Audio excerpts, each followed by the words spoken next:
నమస్తే SR7 news కి స్వాగతం. తెలంగాణ సాధన కోసం ప్రాణత్యాగం చేసిన అమరవీరుల త్యాగాలు చిరస్మరణీయం అని ఎమ్మెల్యే తూడి మేఘారెడ్డి అన్నారు. తెలంగాణ ఆవిర్భావ దినోత్సవం సందర్భంగా వనపర్తి పట్టణంలోని వివేకానంద చౌరస్తాలో ఏర్పాటు చేసిన అమరవీరుల స్తూపాన్ని వనపర్తి ఎమ్మెల్యే తూడి మేఘారెడ్డి మంగళవారం ఘనంగా ఆవిష్కరించారు. ఈ సందర్భంగా అమరవీరుల స్తూపం వద్ద పుష్పాంజలి ఘటించి తెలంగాణ రాష్ట్ర సాధన కోసం ప్రాణత్యాగం చేసిన అమరవీరుల సేవలను, త్యాగాలను స్మరించుకున్నారు. అనంతరం ఎమ్మెల్యే మాట్లాడుతూ తెలంగాణ సాధన కోసం తమ ప్రాణాలను అర్పించిన అమరవీరుల త్యాగాలు చిరస్మరణీయమని అన్నారు. వారి పోరాట స్ఫూర్తి నేటి తరాలకు ఆదర్శంగా నిలుస్తోందని పేర్కొన్నారు.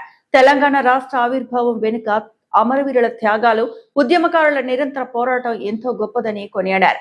అమరవీరుల ఆశయాలకు అనుగుణంగా ప్రజా సంక్షేమం, అభివృద్ధి కార్యక్రమాలను ముందుకు తీసుకెళ్లడం ప్రతి ఒక్కరి బాధ్యత అని ఆయన అన్నారు. అమరవీరుల స్తూపం వారి త్యాగాలను గుర్తు చేస్తూ భావితరాలకు స్ఫూర్తినిచ్చే స్మారక చిహ్నంగా నిలుస్తుందని తెలిపారు. ఈ కార్యక్రమంలో ప్రజా ప్రతినిధులు, అధికారులు, నాయకులు, కార్యకర్తలు మరియు స్థానిక ప్రజలు పాల్గొన్నారు. SR7 news channel rural reporter Chand Pasha, Wanaparthy జిల్లా. అక్కడే గౌరవ మన్మోహన్ సింగ్ గారు ప్రధానమంత్రి ఉన్నప్పుడు, యూపీఏ చైర్మన్ గా అమ్మ సోనియా గాంధీ గారు ఉన్నప్పుడు తెలంగాణ రాష్ట్ర బిడ్డలు అందరూ పిట్టల్లాగా చనిపోతున్నారు, ఆత్మ బలిదానం చేసుకుంటున్నారు. వాళ్ళందరి కన్నతల్లుల కడుపుకోత తీయాలంటే తెలంగాణ ఒక్కటే ఇవ్వాలని చెప్పి కొంతమంది అప్పుడున్న కాంగ్రెస్ పార్టీ కావచ్చు, ఇతరులు కావచ్చు, ఆమె గొప్పం చెప్పిన వినకుండా తెలంగాణ మన అందరి కన్నతల్లుల కోసం, తెలంగాణ కోరుకునే మన అందరి కోసం, తెలంగాణ ప్రజల ఆకాంక్ష పేరం మనందరి కోసం పార్లమెంట్ లో బిల్లు పాస్ చేయడానికి ముందుకొచ్చి మనందరికీ తెలంగాణ దేవతగా తెలంగాణ ఇచ్చిన అమ్మ సోనియా గాంధీని మనం ఒకసారి తలుచుకోవాల్సిన అవసరం ఉంది.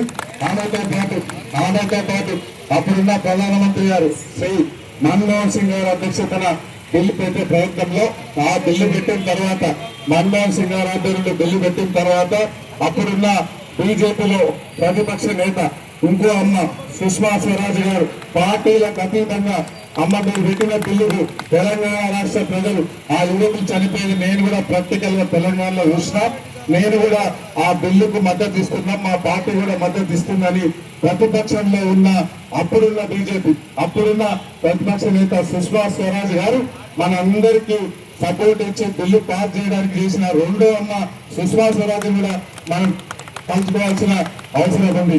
ఈ ఇద్దరు అమ్మలు, ఒక అమ్మ అధికార పక్షం నుంచి సోనియా గాంధీ గారు ప్రతిపాదిస్తే, ఇంకో ప్రతిపక్ష పార్టీ నుంచి సుష్మా స్వరాజ్ గారు బలపరిస్తే, ఆ రెండింటిని స్పీకర్ సీట్ లో ఉన్న ఇంకో మూడో అమ్మ నీరవ్ కుమార్ గారు అక్కడ కూర్చొని తెలంగాణ బిల్లును పాస్ చేసి తెలంగాణ మనకు సహకారం చేసిన ఆ ముగ్గురు అమ్మలకు, అప్పుడున్న మన్మోహన్ సింగ్ గారికి, కాంగ్రెస్ పార్టీ పెద్దలందరికీ, వారితో పాటు బలిదానాలు చేసుకున్న అమరవీరులందరికీ, తెలంగాణ ఉద్యోగం చేసిన అందరికీ, దాంట్లో అప్పుడు ఉద్యోగం చేసిన దానిలో చాలా జయశంకర్ సార్ గారు కావచ్చు, కోదండరామ్ గారు కావచ్చు, గద్దర్ గారు కావచ్చు, మన అందరికీ తెలంగాణ గీతం ఈ మధ్యలో మనకు పాటనిచ్చి మనకు జాతీయ గీతం చేసిన అందశ్రీ గారు కావచ్చు, వారితో పాటు ఇంకా చాలా శ్రీకాంతాచార్య గారు కావచ్చు, వారి నుంచి వాళ్ళందరినీ ఉద్యమకారులందరినీ స్మరించడం కోసం అప్పుడు స్వాతంత్రం తెచ్చింది కాంగ్రెస్ పార్టీ, తెలంగాణ ఇచ్చింది కాంగ్రెస్ పార్టీ.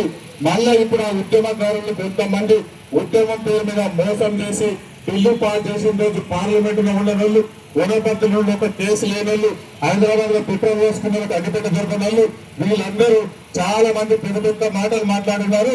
వాళ్ళందరికీ ఈ 12 సంవత్సరాల్లో వనపర్తిలో మన అమరులు స్తూపం పెట్టాలని, ప్రొఫెసర్ జాతిపిత జయశంకర్ గారు ఫోటో పెట్టాలని, విగ్రహం పెట్టాలని ఎవరికి రాలేదు. సరే, వాళ్ళు చేసే తప్పు మనం చేయొద్దు, అది వాళ్ళ మనస్సాక్షికి వదిలిపెట్టాం. ఈ తెలంగాణ అనేది భారతదేశంలో తెలంగాణ రాష్ట్రం వచ్చిన తర్వాత, దాంతో పాటు తెలంగాణ రాష్ట్రంలో 119 మంది ఎమ్మెల్యేలు ఎలక్షన్ కావడంతో పాటు ఇక్కడ వనపర్తి మున్సిపల్ ఎలక్షన్లు కావచ్చు, సర్పంచ్ ఎలక్షన్లు కావచ్చు, మిగతా ఏ ఎలక్షన్స్ వచ్చినా అట్లాంటి అమరవీరుల వాళ్ళందరి దయాదక్షిణ మీద ఉద్యమం చేసిన మీ అందరి దయాదక్షిణ మీద, దాంతో పాటు తెలంగాణ ఇచ్చిన కాంగ్రెస్ పార్టీ దయాదక్షిణ మీద నేను వనపర్తి ఎమ్మెల్యేగా గెలిచినందుకు మీ అందరి దయా దాక్షిణ్యం ఇలా మీరందరి పోరాట పట్టుదలే మమ్మల్ని ఇక్కడ ఒక ప్రజాప్రతినిధిగా చేసినందుకు వనపర్తి ఉద్యమకారులందరికీ, వనపర్తి ప్రజలందరికీ, తెలంగాణ ప్రజలందరికీ, అమరులైన అందరికీ నేను జీవితాంతం రుణపడి ఉంటానని మీ అందరూ సాక్షిగా ఈ రోజు ఈ స్తూపం పెట్టినందుకు నేనేం గర్వంగా ఫీల్ అవుతలేను, నేనేం చేసినందుకు నేనేం సొంతంగా ఫీల్ అవుతలేను.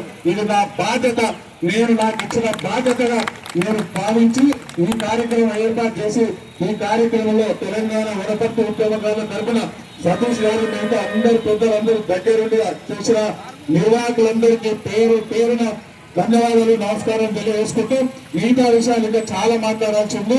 అక్కడ జయశంకర్ సార్ గారి